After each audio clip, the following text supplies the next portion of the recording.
Hello everyone, ये मेरा lecture number 22 है। मैंने प्रीवियस लेक्चर में आपको बताया था अबाउट फास्फोरस के बारे में कि फास्फोरस के इलेक्ट्रॉन्स कौन कौन है। वाइट, रेड, ब्लैक, और ब्लैक भी दो तरह का था, अल्फा ब्लैक और बीटा ब्लैक। आज बताने जा रहा हूँ बहुत इंपॉर्टेंट केमिकल टेस्ट के बारे में जिसका नाम है ब्रॉन्ड रिंग टेस्ट। ये बहुत इंपॉर्टेंट केमिकल टेस्ट है जो कॉम्पिटिटिव एग्जामिनेशन में बहुत इंपॉर्टेंट है। ये जैसे में आपका पीएमटी हुआ, आईआईटी हुआ, एआईट्रिपल हुआ, साइंस ओलंपियाड हुआ, ये बहुत इंपॉर्टेंट, बहुत सारे क्वेश्चंस इससे बनते हैं ब्रॉन्ड रिंग टेस्ट से। आज हम लोग देखने जा रहे हैं ब्रॉन्ड रिंग टेस्ट क्या होता है। हम लोग बात करने जा रहे हैं ब्रॉन्ड रिंग टेस्ट।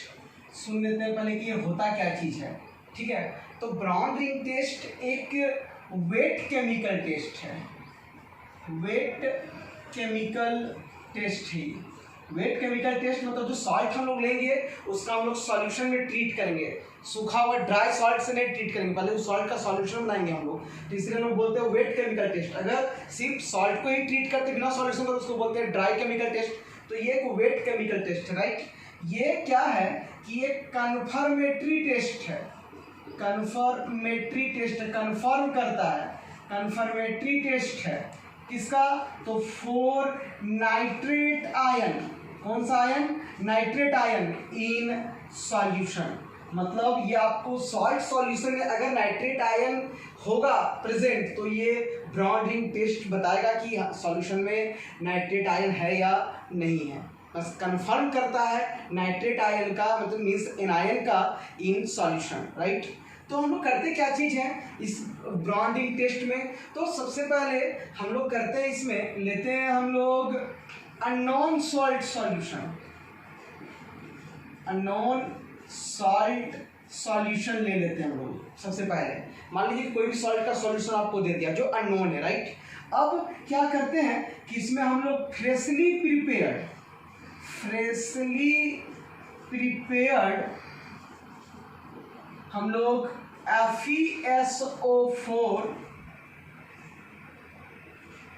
सॉल्यूशन को ऐड करते हैं। फ्रेशली प्रिपेयर्ड क्यों लेते हैं? क्योंकि जो Fe++ यहाँ पे है वो Fe++ में तुरंत ऑक्सीडाइज हो जाता है, इसका ऑक्सीडाइजिंग नेचर होता है। इसलिए हम लोग तुरंत का बना हुआ FeSO4 का सॉल्यूशन लेते हैं। ये दोनों के मिला देने से आपको प्राप्त होगा रिजल्टेंट सॉल्यूशन। रिजल्टेंट सॉल्यूशन प्राप्त होगा। इस रिजल्टेंट सॉल्यूशन में ये दोनों सॉल्यूशन को मिलाने के बाद हम लोग ऐड करेंगे, adding concentrated H2SO4 with the help of wall of test tube. हम लोग क्या करेंगे कि टेस्ट ट्यूब के दीवार के सहायता से हम लोग कंसंट्रेटेड H2SO4 ऐड करेंगे। अगर पूरा H2SO4 डाल दें सॉल्यूशन में तो वो पूरा का पूरा सॉल्यूशन ही ब्राउन हो जाएगा, ब्राउन रिंग का फॉर्मेशन नहीं होगा, राइट। तो इसलिए हम लोग ध्यान रखेंगे कि टेस्ट ट्यूब के वाल के हेल्प से हम लोग ऐड करेंगे कंसंट्रेटेड H2SO4। अगर ब्राउन कलर का रिंग का फॉर्मेशन होगा तो हम लोग बोल सकते हैं कि उस अननोन सॉल्यूशन में, उस अननोन सॉल्ट सॉल्यूशन में नाइट्रेट आयन था। अगर ब्राउन रिंग का फॉर्मेशन नहीं होगा तो हम लोग बोल देंगे कि उसमें नाइट्रेट आयन नहीं है। तो लिखेंगे कि if brown ring is formed at the junction, जहाँ पे H2SO4 डाले उस जंक्शन पे, if brown ring is found at the junction then it confirms, ये कन्फर्म करेगा, then it confirms the presence of nitrate ion, इन कहाँ पे? तो इन अननोन सॉल्यूशन। आप पूरा को देख लीजिए कि क्या क्या किए हम लोग। सबसे पहले क्या किए कि हम लोग देखें कि ब्रॉन्डिंग टेस्ट है क्या। तो एक वेट केमिकल टेस्ट है जो कंफर्म करता है नाइट्रेट आयन को सॉल्यूशन में। अगर नाइट्रेट आयन होगा तो ये देगा, नहीं होगा तो नहीं देगा। अननोन सॉल्ट सॉल्यूशन लेंगे और उसमें हम लोग फ्रेशली प्रिपेयर्ड FeSO4 मिलाते हैं। फ्रेशली प्रिपेयर्ड क्यों? क्योंकि Fe डबल प्लस तुरंत ऑक्सीडाइज हो जाएगा Fe ट्रिपल प्लस में, इसलिए फ्रेशली प्रिपेयर्ड हम लोग ऐड करते हैं। तो ये दोनों को मिलाने से रिजल्टेड सॉल्यूशन मिला। रिजल्टेड सॉल्यूशन मिलने के बाद उसमें हम लोग ऐड किए concentrated H2SO4 with the help of wall of test tube. जब ऐसा किए तो अगर ब्राउन रिंग मिला एट द जंक्शन जहाँ पे H2SO4 मिला तो ये कंफर्म करता है कि हाँ अननोन सॉल्ट सॉल्यूशन में नाइट्रेट आयन था। अगर नहीं होगा तो कंफर्म नहीं करेगा, मीन्स ब्राउनिंग टेस्ट नहीं दे रहा हूँ, राइट। तो एक क्वेश्चन है कि क्या सारे नाइट्रेट आयन ब्रॉन्डिंग टेस्ट को देते हैं? ऐसा सोच रहे अगर हैं तो गलत सोच रहे हैं। सारे नाइट्रेट आयन जो हैं वो ब्रॉन्डिंग टेस्ट को नहीं देते हैं। जैसे अब NaNO3 ले लो तो ये NaNO3 ले लो तो ये देगा, KNO3 ले लो तो आप देगा। लेकिन कुछ कुछ ऐसे नाइट्रेट हैं जो ब्रॉन्डिंग टेस्ट को नहीं देते हैं। जैसे वो कौन कौन भाई?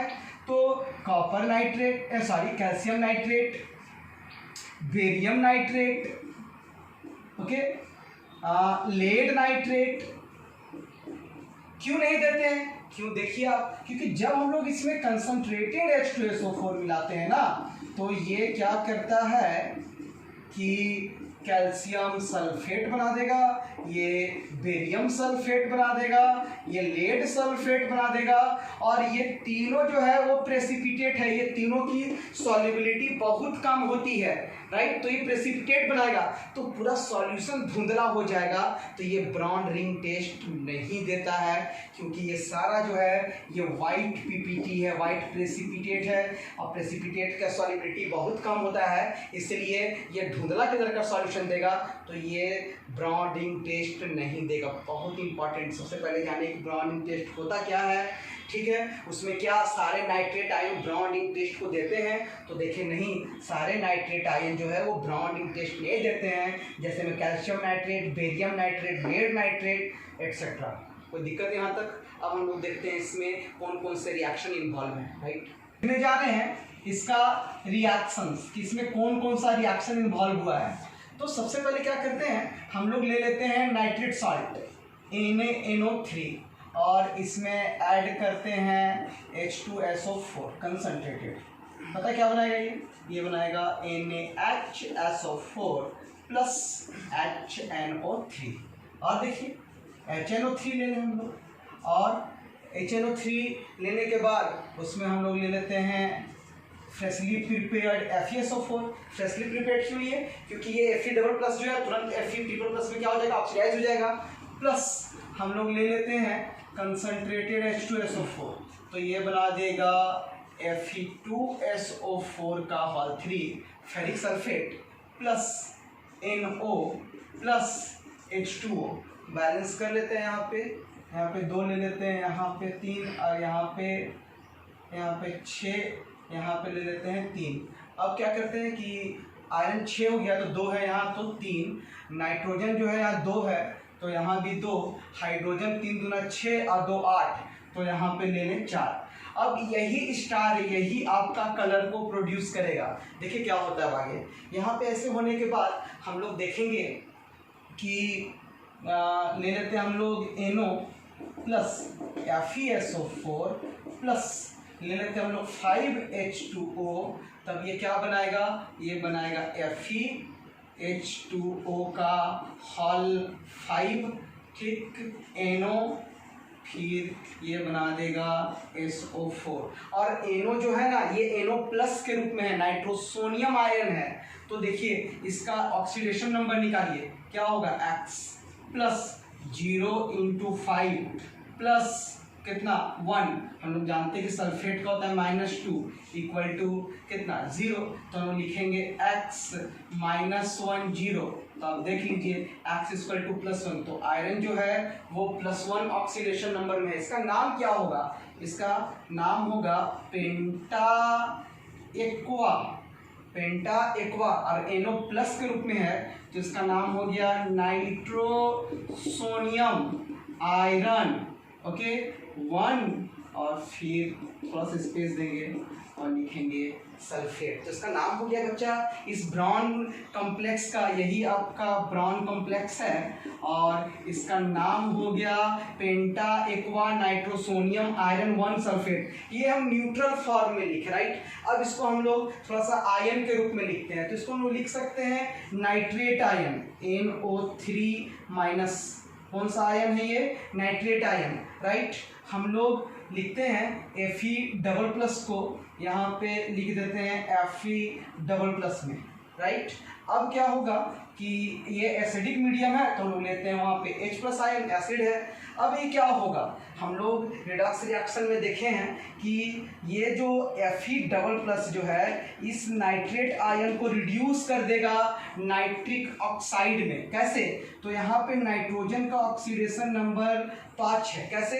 तो 3 दूना 6, 6 में 1 गया तो 5, तो नाइट्रोजन यहाँ +5 है। लेकिन यहाँ पे आप जो देखिएगा तो नाइट्रोजन +2 है और यहाँ पे जो आपका फेरस है अपने आप को फेरिक में Fe++ में ऑक्सीडाइज कर दिया। मतलब ये यहाँ पे काम किया रिड्यूसिंग एजेंट का, इसको रिड्यूस करके अपने आप को क्या कर लिया, यहाँ पे ऑक्सीडाइज कर लिया, राइट। प्लस अब क्या होगा, तो ये हम लोग देखें कि जितना ऑक्सीजन है तो उतना मोल वाटर दूसरे साइड लेते हैं, जितना कम होता है। जहाँ 3 ऑक्सीजन है यहाँ पे 1 ही ऑक्सीजन है तो कितना ऑक्सीजन कम है? 2, तो उतना मोल वाटर लीजिए। जितना मोल वाटर लीजिए उसका दुगना हाइड्रोजन आयन लीजिए। तो 2 मोल वाटर है तो हाइड्रोजन आयन कितना लेंगे? 4। अब चार्ज बैलेंस नहीं है तो यहाँ पे ले लेंगे 3, तो 3 दूना 6+ और 4+, तो टोटल हो गया 10+। 10+ में 1 माइनस चला गया तो हो गया 9+। यहाँ पे 3+ है तो यहाँ पे 3 ले लेंगे तो 3 3 9+ हो गया। तो ये पहला था, राइट। अब क्या होता है कि हम लोग देखे हैं NO का स्ट्रक्चर, जब देखेंगे तो NO का स्ट्रक्चर ऐसा होता है NO,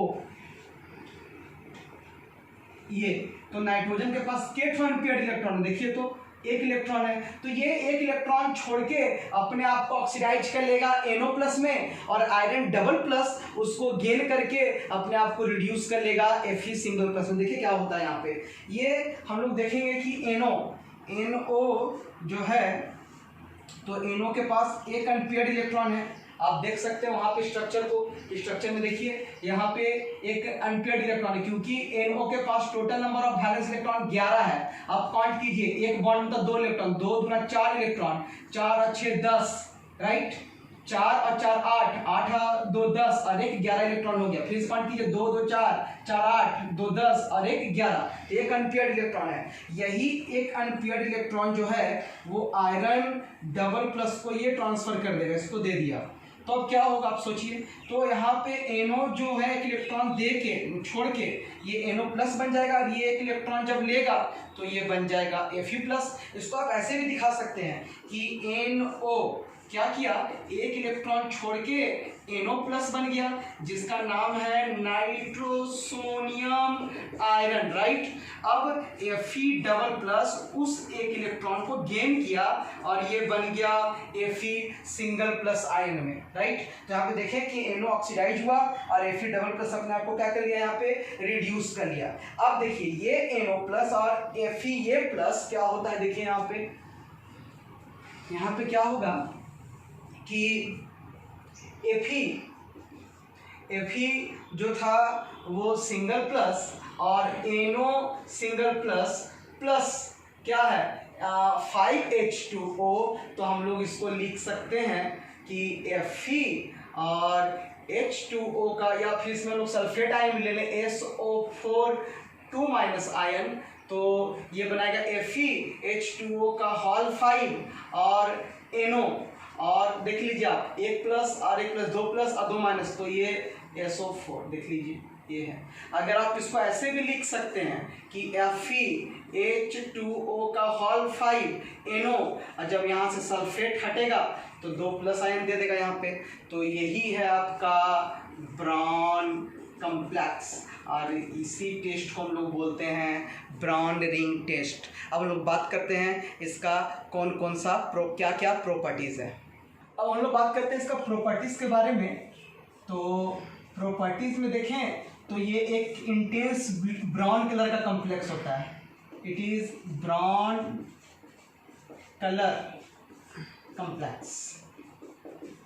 दूसरा, कलर अराइजेस ड्यू टू, देख लीजिए क्यों होता है, तो Fe प्लस से NO प्लस चार्ज ट्रांसफर होता है यहाँ पे, जिसके कारण ये कंपाउंड जो है वो कलर्ड होता है। तीसरा, इसके पास अनपेयर्ड इलेक्ट्रॉन्स वो कितने हैं, 3। तो हम लोग अब इस पर फोकस करते हैं कि 3 कैसे है। तो हम लोग देखने जा रहे हैं कोऑर्डिनेशन केमिस्ट्री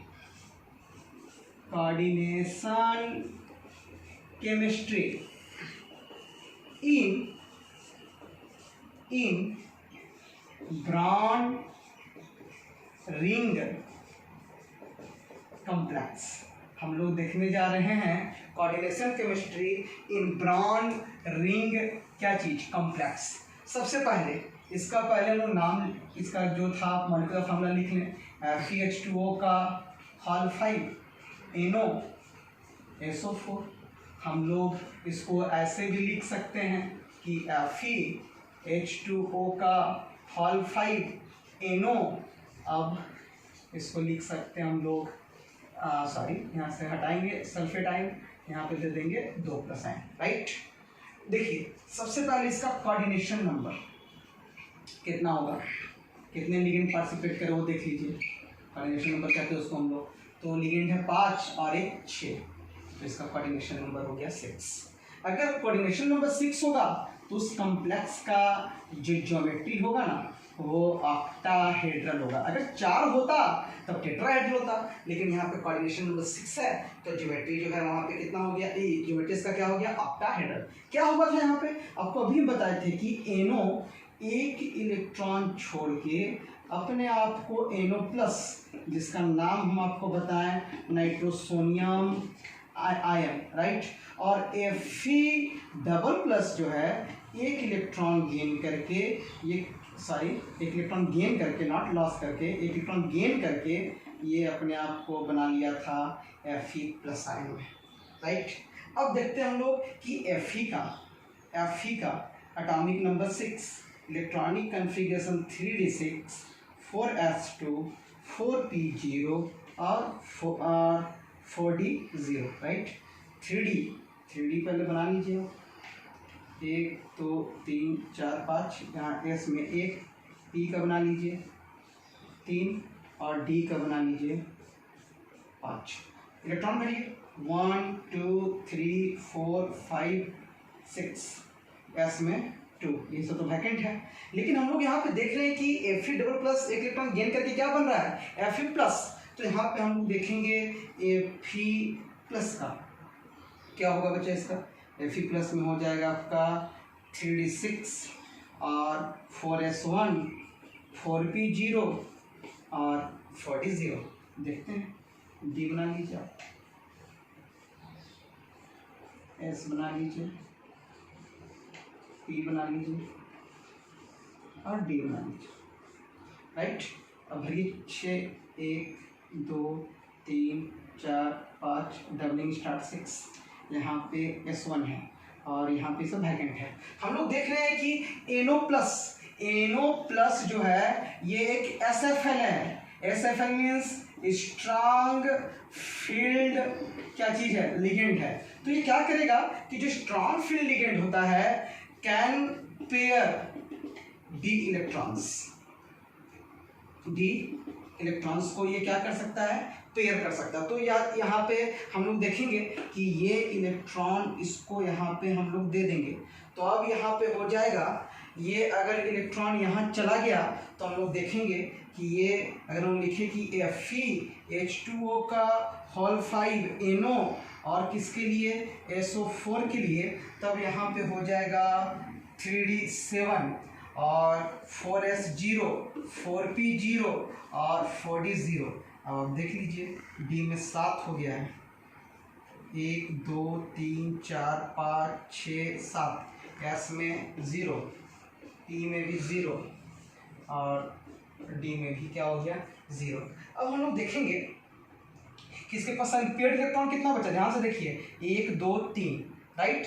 तो इसके पास अनपेयर्ड इलेक्ट्रॉन मैंने पहले बोला था कि इसके पास कितना होगा 3 होगा। क्या हुआ था यहाँ पे कि NO प्लस जो है इसको यहाँ पे क्या कर दिया, पेयर अप कर दिया राइट। अब हम लोग को देखना है यहाँ पे 6 लिगेंड है तो 6 घर चाहिए, तो यहाँ से आप स्टार्ट कीजिए, देख लीजिए। तो ये हो गया sp3d2 हाइब्रिडाइजेशन। तो एक और बहुत इंपॉर्टेंट चीज बन गया कि पूछा क्वेश्चन कि कौन सा हाइब्रिडाइजेशन होता है ब्रॉन रिंग कॉम्प्लेक्स में आयरन का, तो आप देख सकते हैं sp3d2 हाइब्रिडाइजेशन इसका हो गया राइट। अब पूछेगा इसमें कि कौन क्या कैसा कलर था, तो ब्राउन कलर क्यों होता है, तो इसके कारण होता है चार्ज ट्रांसफर के कारण। अनपेयर्ड इलेक्ट्रॉन कितना है 3, उसका हाइब्रिडाइजेशन क्या है, उसका कोऑर्डिनेशन नंबर कितना है, उसका ज्योमेट्री कितना है, सारा चीज को वो एक्सप्लेन हम लोग कर दिए हैं। अब इसमें हम लोग देखें कि इसका मैग्नेटिक मोमेंट कितना है राइट। पूछेगा कि मैग्नेटिक मोमेंट कितना। और सबसे पहले एक चीज और कि यहाँ पे H2O देखे तो वीक फील्ड लिगेंड है, तो ये आउटर कॉम्प्लेक्स हुआ, क्या हो गया ND है, तो ये आउटर कॉम्प्लेक्स हुआ और आउटर कॉम्प्लेक्स है और साथ में वीक फील्ड लिगेंड है, तो ये हाई स्पिन कॉम्प्लेक्स भी हो गया। कैसा कॉम्प्लेक्स हो गया, ये हाई स्पिन कॉम्प्लेक्स हो गया, हाई स्पिन कॉम्प्लेक्स। और क्या लिख सकते हैं हम लोग इसमें, और ये है आपका आउटर ऑक्टाहेड्रल कॉम्प्लेक्स, हाइब्रिडाइजेशन इतना। अब इसका मैग्नेटिक मोमेंट हम लोग कैलकुलेट करते हैं कि इसमें मैग्नेटिक मोमेंट कितना होता है, तुरंत हो जाएगा, देख लीजिए कि मैग्नेटिक मोमेंट इसका कितना है। मैग्नेटिक मोमेंट हम लोग देखें तो हम लोग जानते हैं फार्मूला कि mu spin only means magnetic moment due to spin motion of electron right. तो हम लोग स्पिन मोशन जानते हैं ना क्या होता है, ऑर्बिटल मोशन। ऑर्बिटल जो अपने ऑर्बिटल में चारों तरफ घूमेगा अराउंड सर्कुलर पाथ, तो उसको कहेंगे हम लोग ऑर्बिटल मोशन। और अगर अपने एक्सिस पे लट्टू के जैसा घूमेगा तो उसको कहेंगे हम लोग स्पिन मोशन। तो हम लोग देखते हैं कि इसका फार्मूला होता है मैग्नेटिक मोमेंट का n+2 और bm है बोर मैग्नेटॉन राइट। ये यूनिट है मैग्नेटिक मोमेंट का यहाँ पे। तो लोग इसको निकालेंगे, यहाँ पे देखें n बराबर कितना आया है 3, अनपेयर्ड इलेक्ट्रॉन गिन लीजिए आप 1 2 3, तो अनपेयर्ड इलेक्ट्रॉन 3 है, तो यहाँ मान पुट कीजिए 3+2 bm, तो आ गया √15 bm, और √15 का वैल्यू हो जाता है अप्रॉक्स 3.9 कुछ समथिंग होगा। तो ये बोर मैग्नेटॉन, ये हो गया आपका मैग्नेटिक मोमेंट। क्या क्या इंपॉर्टेंट था, सबसे पहले कि इस ब्रॉन रिंग कॉम्प्लेक्स का आपका ज्योमेट्री क्या होता है, तो ऑक्टाहेड्रल कोऑर्डिनेशन नंबर क्या होता है, तो 6 होता है ठीक। ये हाई स्पिन कॉम्प्लेक्स है, आउटर ऑक्टाहेड्रल कॉम्प्लेक्स है राइट। और इसका कलर कैसा होता है, तो ब्राउन कलर का होता है, क्यूब कलर्ड होता है, तो चार्ज ट्रांसफर के कारण होता है। ये बहुत इंपॉर्टेंट टेस्ट है ब्रॉन रिंग टेस्ट। अब हम लोग पढ़ेंगे फास्फीन के बारे में, कंपाउंड्स ऑफ फास्फोरस। हमको पढ़ना है फास्फीन PS3। सबसे पहले इसका हम लोग देखते हैं प्रिपरेशन, और इससे भी सबसे पहले देख लेते हैं हम लोग प्रिपरेशन में भी लेबोरेटरी मेथड, प्रयोगशाला में कैसे बनाएंगे। तो आपको हम बता चुके हैं जब फास्फोरस पढ़ा रहे थे तब कि by heating white phosphorus with concentrated NaOH solution in an inert atmosphere of CO2। क्या किए थे कि वाइट फास्फोरस लिए थे, NaOH का कंसनट्रेटेड सॉल्यूशन लिए थे H2O। अब हम लोग हीट किए थे तो ये बनाया था NaH2PO2 प्लस PH3, नाम है इसका सोडियम हाइपोफॉस्फाइड। क्या नाम है इसका, सोडियम हाइपोफॉस्फाइड। बैलेंस करने के लिए 3 यहाँ 3 यहाँ और 3 यहाँ ले लेते हम लोग फर्स्ट। दूसरा by reaction of calcium phosphide, by reaction of calcium phosphide with dilute HCl hydrochloric acid और या फिर हम लोग H2O।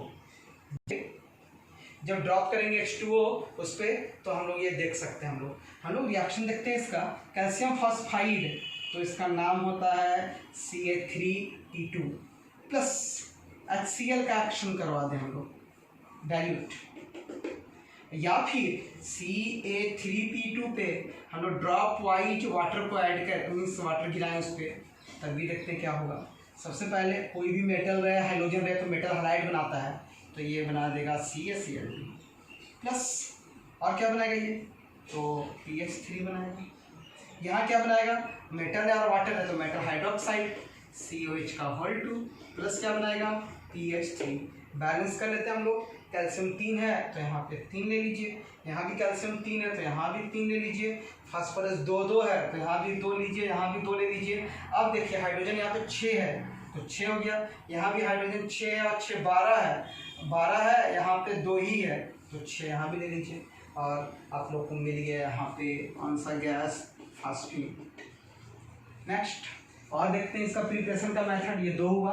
तीसरा, बाय हीटिंग फास्फोरस एसिड जिसका मॉलिक्यूलर फार्मूला होता है H3PO3। देखते हैं हम लोग कि जब H3PO3 को हम लोग हीट करें तो ये देगा PH3 प्लस H3PO4, नाम है इसका फास्फोरिक एसिड। बैलेंस कर लेते हैं, यहाँ पे 4 ले लीजिए, यहाँ पे 3 ले लीजिए, देख लीजिए बैलेंस है।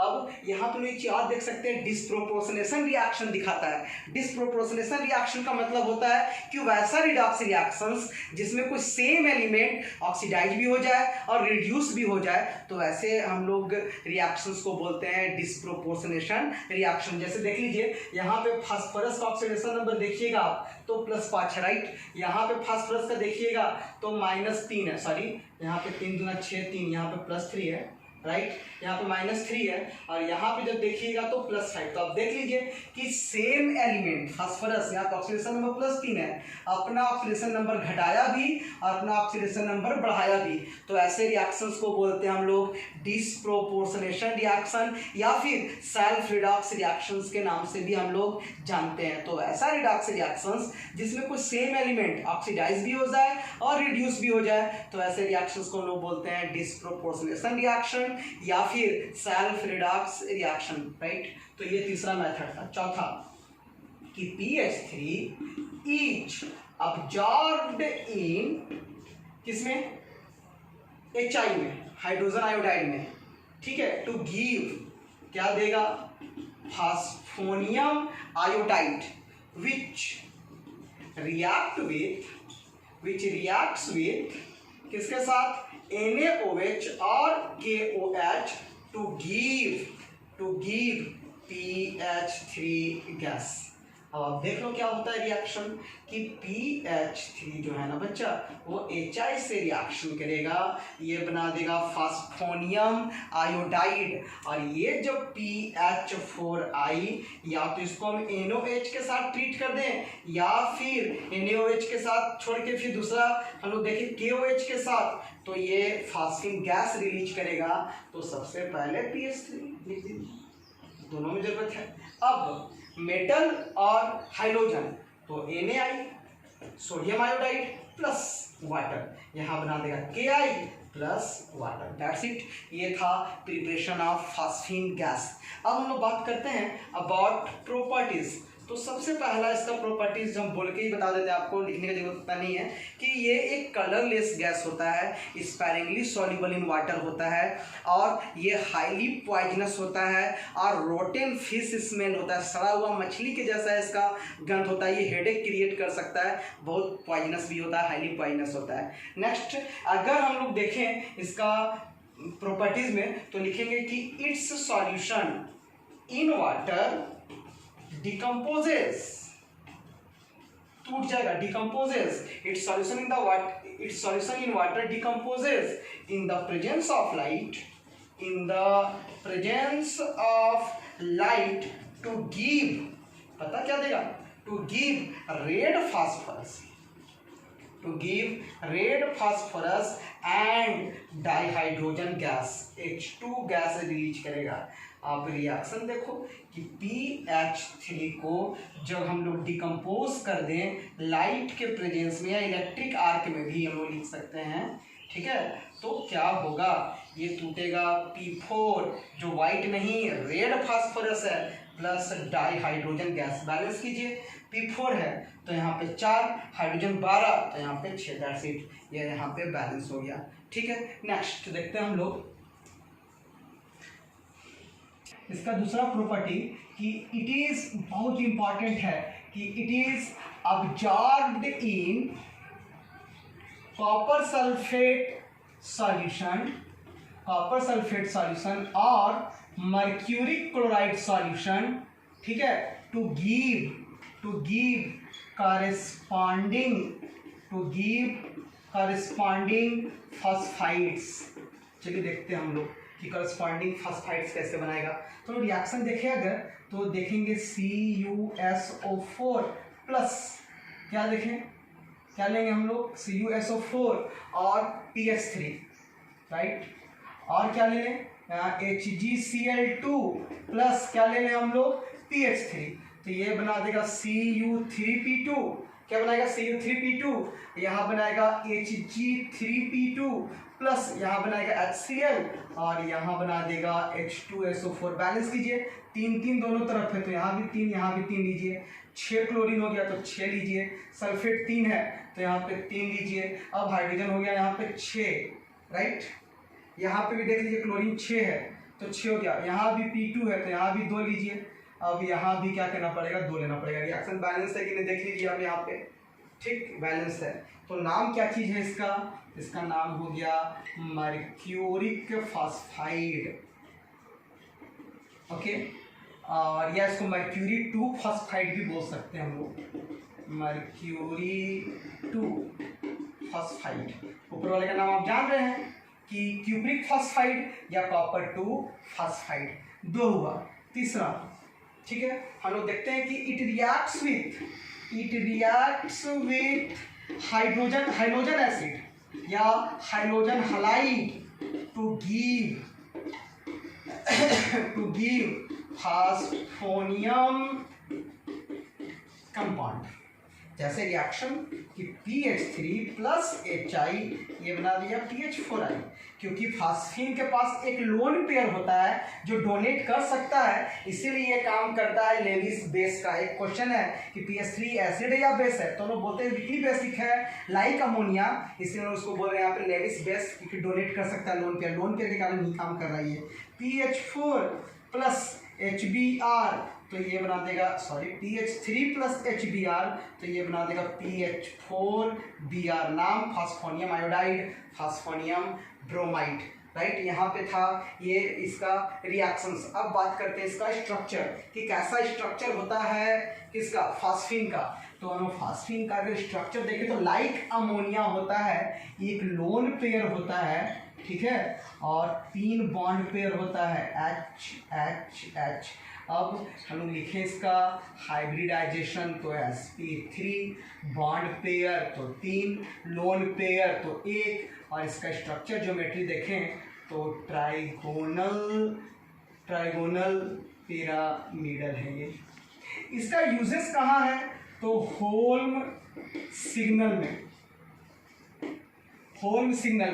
होता क्या चीज़ है, तो हम लोग देखते हैं कि जब हम लोग होल्म सिग्नल होता है, सिग्नल पास करने में इसका इस्तेमाल करते हैं कि जब हम लोग कैल्शियम फास्फाइड को और कैल्शियम कार्बाइड को जब हम लोग एक कंटेनर में रखते हैं और उसको छेद कर देते हैं, राइट, उसको हम लोग पानी में डाल देते हैं तो वो रिलीज करता है फास्फीन गैस और एसिटिलीन गैस। फास्फीन उस वाटर में जाने के बाद एयर को फायर को कैच कर लेता है और एसिटिलीन को जला देता है, जिससे एक सिग्नल पास होता है, उस सिग्नल का नाम है होल्म सिग्नल। क्या बोले कि जब हम लोग कैल्शियम फास्फाइड और कैल्शियम कार्बाइड को एक कंटेनर में भर के उसमें एक छेद करके पानी में डाल देते हैं तो पानी जब जाता है उस कंटेनर के अंदर तो फास्फीन जल जाता है और एसिटिलीन को लाइट अप कर देता है, जो एक सिग्नल पास करने के काम में आता है, उसी को हम लोग कहते हैं हाल्म सिग्नल। अब हम लोग नेक्स्ट क्लास में पढ़ेंगे अबाउट